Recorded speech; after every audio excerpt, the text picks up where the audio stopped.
ये बताइएगा, हुकूमत ने हर तरफ महाज खोला हुआ है, कितने दिन सेलिब्रेट करना है ये 6-7 रुपए जो बिजली सस्ती है उसको।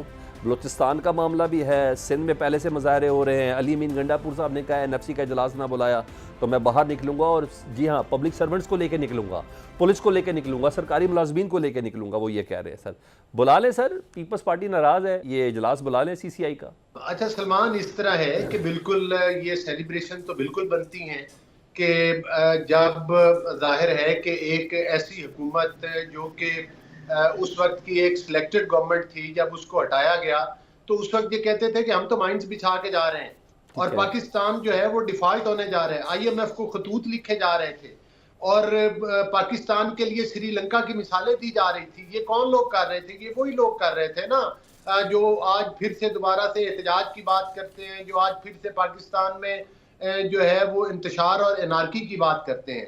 तो ऐसे में तो ये एक मिरेकल हुआ है जो कि जिसका क्रेडिट शहबाज शरीफ साहब को और उनकी हुकूमत को जाता है कि उन्होंने नवाज शरीफ साहब के विजन के मुताबिक इन गंभीर हालात के होते हुए भी पाकिस्तान के अवाम को जो बिजली के नर्ख है उसमें नुमाया कमी की है, और जिससे आम आदमी को भी फायदा होगा और आने वाले वक्त में ये जो कीमतें हैं ये इंशाल्लाह मजीद भी कम होंगी। तो ये कामयाबियों की तरफ मैं समझता हूँ कि इसको आप कह सकते हैं कि अब पाकिस्तान की मईशत के कदम जो है वो कामयाबी की तरफ बढ़ना शुरू हो चुके हैं और उसके नताइज सामने आ चुके हैं। और जाहिर है कि इन नताइज के आने की वजह से जो लोग परेशान हैं उनकी परेशानी भी समझ में आती है, क्योंकि वो तो एक हुकूमत, इस हुकूमत को एक नाकाम हुकूमत कहते थे, लेकिन अब देख रहे हैं कि बात ये हो रही है कि जब ये हुकूमत का टेन्योर पूरा होगा तो इंशाअल्लाह ताला उस वक्त तक ये कर्जे भी उतर चुके होंगे। इस चीज का भी शहबाज शरीफ साहब ने ऐलान किया है और साथ साथ पाकिस्तान की मईशत बेहतरी की तरफ जा रही है। आपने बिल्कुल सही कहा कि बलूचिस्तान में हमें चैलेंजेस हैं, इसके साथ साथ ऑपोजिशन जो है वो बात कर रही कि हम एहतजाज करेंगे। देखिए, पुरअमन एहतजाज हर पॉलिटिकल पार्टी का हक है, लेकिन बशर्ते कि वो इंतशार ज्यादा एहतजाज ना हो। वो एहतजाज जो है वो कील वाली लाठियां लेकर जो है वो किसी पाकिस्तान के कैपिटल के ऊपर हमला ना हो, वो किसी शहर का लॉकडाउन ना हो जिससे अवाम की जिंदगी अजीरन हो। और जहां तक बलूचिस्तान के हालात है, बिल्कुल ये वही पॉलिटिकल पार्टीज हैं जिनका बयानिया आपको इंडिया के जो मीडिया के साथ मिलता हुआ नजर आता है और वो उनकी हाँ में हाँ मिलाते हुए नजर आते हैं ये लोग सलमान आपको।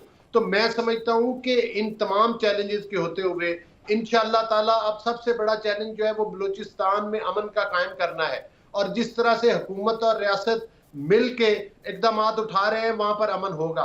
पाकिस्तान पीपल्स पार्टी हमारी इत्तेहादी जमात है, उनके तहफ़्फ़ुज़ात हैं जो कि खास तौर पर जो कि नहरी निज़ाम है उसके ऊपर, उसमें दोनों पॉलिटिकल पार्टीज जो है वो एक दूसरे के साथ संजीदगी के साथ गुफ्तगू करना चाह रही हैं, और वो भी आप सुन लेंगे कि कुछ दिनों में वो भी इशू। अली भाई, आपने बलूचिस्तान की बात की और ना अली साहब, आपने बलूचिस्तान की भी बात की, सिंध की भी बात की। जी हाँ, इन दोनों जगहों पर पीपल्स पार्टी की हुकूमत है, लेकिन एक और मामला है, मैं नहीं चाहूँगा कि ट्रिगर हो लेकिन एड्रेसेबल तो है।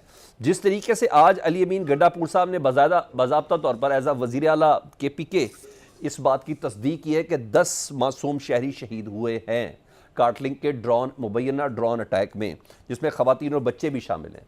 वो कहते हैं ये वफाक की इंटेलिजेंस नाकामी है और वफाकी हुकूमत इसको ओन नहीं कर रही और कह रही कि खारजी मरे हैं, जिसको वज़ीर आज़म साहब ने भी मुबारकबाद दी है, जिसको वज़ीर इत्तलात साहब ने भी कहा कि सिरे से ड्रोन अटैक ही कोई नहीं हुआ। सर मुझे बताएं, हक़ाइक़ छुपाए जा रहे हैं, क्या है मामला? ज़रा हमें भी थोड़ा सर बताएं ज़रा। नहीं, मेरा ख्याल है कि ये सब्जेक्ट जो है वो अली अमीन गंडापुर का बिल्कुल नहीं है।